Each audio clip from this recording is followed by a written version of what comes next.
இந்த பூத் ஏஜென்ட்டாக நீங்கள் இருக்கிறீங்க. ஒவ்வொரு பூத்துலேயும் 966 ஓட்டு இருக்குது. சேந்தமங்கலம், நீங்கள் நாமக்கல் தொகுதியில் சேந்தமங்கலம் தொகுதி இருக்குது. அதில் 127வது பூத்தில் பார்த்தீங்கன்னா வெறும் 327 பூத்து ஓட்டு தான் இருக்குது.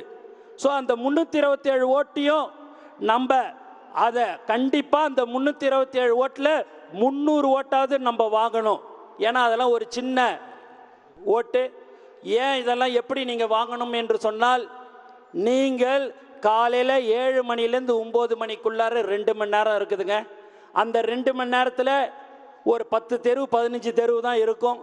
அதில் நீங்கள் தினந்தோறும் 1 மணி நேரம் ஸ்பெண்ட் பண்ணுங்கள். அவங்க வீட்டுக்கு போங்க, உங்களுக்கு என்ன குறைன்னு கேளுங்க. அவங்க சொல்லுவாங்க, ரோடு பிரச்சனை சொல்லுவாங்க, தண்ணிக்கான பிரச்சனை சொல்லுவாங்க, எலக்ட்ரிசிட்டி பிரச்சனை சொல்லுவாங்க. அதையெல்லாம் நீங்கள் உங்களால் முடிஞ்சதை நீங்கள் கண்டிப்பாக செய்ய வேண்டும் என்று நான் கேட்டுக்கொள்கிறேன். நேற்று கூட நீங்கள் ஒரு பேப்பரில் பார்த்துருப்பீங்க, ஒரு ஹாஸ்பிட்டலில் எலி வருது. இந்த தமிழ்நாட்டில் எலி ஓடின்னு இருக்குது. ஹாஸ்பிட்டல் உள்ளார பள்ளமும் குழியுமா இருக்குது. ஹாஸ்பிட்டல் உள்ளாரே பெட்டு போடுற இடத்துலன்னாங்க. அதெல்லாம் நீங்கள் போய் உடனடியாக அதுக்கெல்லாம் என்ன ஆகும் போகுது, 1000 ரூபா 500 ரூபா ஆக போகுது. நம்மக்கிட்ட நிறைய கொத்தனார் இருக்கிறாங்க. நம்ம சித்தால நம்மளுடைய கட்சியில் ஒன்றும் பெரிய பணக்காரங்க இல்லைங்க. தொழிலாளர்கள், மூட்டை தோக்குறவர்கள், ஆட்டோ ஓட்டுநர்கள், இப்படி தான் நம்ம இருக்கிறோம். அப்படியேப்பட்டவங்களை தாங்க நம்ம மாவட்ட கழக செயலாளர் தலைவர் அவர்கள் நம்மளை நியமிச்சிருக்கிறாரு. அதனால் அந்த மாதிரியான ஒரு சின்ன சின்ன விஷயத்தை நீங்கள் செய்ய வேண்டும். வயசானவங்கள்லாம் நீங்கள் பார்த்தீங்கன்னா ரொம்ப உடம்பு சரியில்லாமல் இருப்பாங்க. அவங்கள இட்டுன்னு போய் ஹாஸ்பிட்டல்லாம் போய் பார்க்க முடியாது. அதுக்கெல்லாம் நீங்கள் ஏற்பாடு செய்து அவங்கள ஹாஸ்பிட்டலில் இட்டுன்னு போய் பார்க்குறது போகிறதுலாம், இது எல்லாமே இந்த பூத்தில் இருக்கிற நீங்கள் இன்னைக்கு வந்திருக்கிற இந்த 7697 பேரும் அதை நீங்கள் செய்ய வேண்டும். இதுதான் 10 மாதம் கடுமையாக நீங்கள் உழைத்தால் போதும். அதற்கு அடுத்தபடியாக 2026 தலைவர் அவர்கள் முதல்வராக அமர்ந்த பிறகு உங்களையும் உங்கள் குடும்பத்தையும் பார்ப்பதற்கு பார்த்து கொள்வார். தமிழக வெற்றி கழகமும் தலைவரும் உங்களுடன் இருப்பார் என்பதை இந்த நேரத்தில் நான் மீண்டும் மீண்டும் தெரிவித்துக் கொள்கிறேன். எந்த ஒரு பிரச்சனையாக இருந்தாலும் உங்களுக்கு தமிழக வெற்றி கழகமும் தலைவரும் உங்களுடன் இருக்கிறார் என்பதை நீங்கள் ஞாபகமாக வைத்துக் கொள்ளுங்கள். உங்களுக்கு ஒரு பிரச்சனை என்று சொன்னால் நாங்கள் எல்லோரும் உங்களுடன் இருப்போம். ஏன்னா ஒருத்தவங்க 15 தெருவுக்கு ஒருத்தவங்களை இட்டுன்னு வரணுங்க.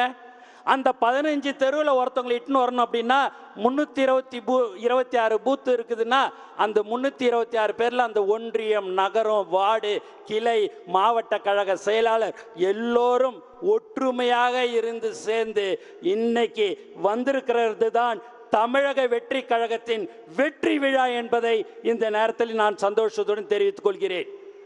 ஏன்னா அவ்வளோ ஈஸி கிடையாதுங்க.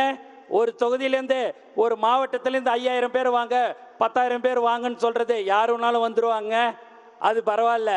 ஆனால் ஒவ்வொருத்தவங்களும் இன்னைக்கு எல்லாருமே கார்டு யார் வச்சிருக்கிறாங்களோ அவங்கள மட்டும்தான் நம்ம அலோவ் பண்ணோம். எக்ஸ்ட்ராவாக ஒரு 1000 பேர் அணி தலைவர்கள் அந்த பூத்தில் நானும் ஆள் போட்டிருக்கிறேன்றதுனால அவங்களையும் நம்ம கொடுத்து இன்னைக்கு 8500 பேர்கிட்ட நீங்கள் உள்ளார இருக்கிறீங்க. அதனால் நீங்கள் அவ்வளோ முக்கியம். அதை நான் திரும்ப திரும்ப சொல்கிறேன். நீங்கள் தான் தலைவர் அவர்களை 2026 அமர்வதற்கு நீங்கள் உண்மையாக உழைப்பீர்கள் என்ற நம்பிக்கை எனக்கு இருக்கிறது. அந்த உழைப்பை நீங்கள் தயவு செய்து கொடுக்க வேண்டும். உங்களுடைய மாவட்ட செயலாளருடன் இணைந்து, அணி தலைவர்களுடன் இணைந்து நீங்கள் செயல்பட வேண்டும் என்று நான் உங்களை அன்புடன் கேட்டுக்கொள்கிறேன். இன்னொரு விஷயம், நீங்கள் காலையில் அந்த 1 மணி நேரம் ஒரு 10 வீடோ ஒரு 25 வீட்டுக்கோ நீங்கள் போகிறீங்க அப்படின்னு சொன்னால் அவங்களுடைய ஃபோன் நம்பரை கேளுங்க. தமிழக வெற்றி கழகம்னு சொன்னாலே உங்ககிட்ட அந்த ஃபோன் நம்பரை கொடுத்துருவாங்க. அவங்களுக்கு என்ன பிரச்சனை ஏதுன்னு ஒரு வாட்ஸ்அப் குரூப்பு மெயின்டைன் பண்ணுங்கள். என்னைக்கு தெருவில் லைட் ஏரியல, தண்ணீர் பிரச்சனை, வாய்க்கா பிரச்சனை, சின்ன சின்ன விஷயம், கொசு மருந்து அடிக்கிறது, மருத்துவ முகாம் போடுறது, இதெல்லாமே நம்ம செஞ்சு கொண்டு இருக்கிறோம். இருந்தாலும் இந்த 10 மாதத்தில் நீங்கள் அதையெல்லாம் மிக சிறப்பாக நீங்கள் செயல்படுத்த வேண்டும் என்று உங்களை நான் கேட்டுக்கொள்கிறேன்.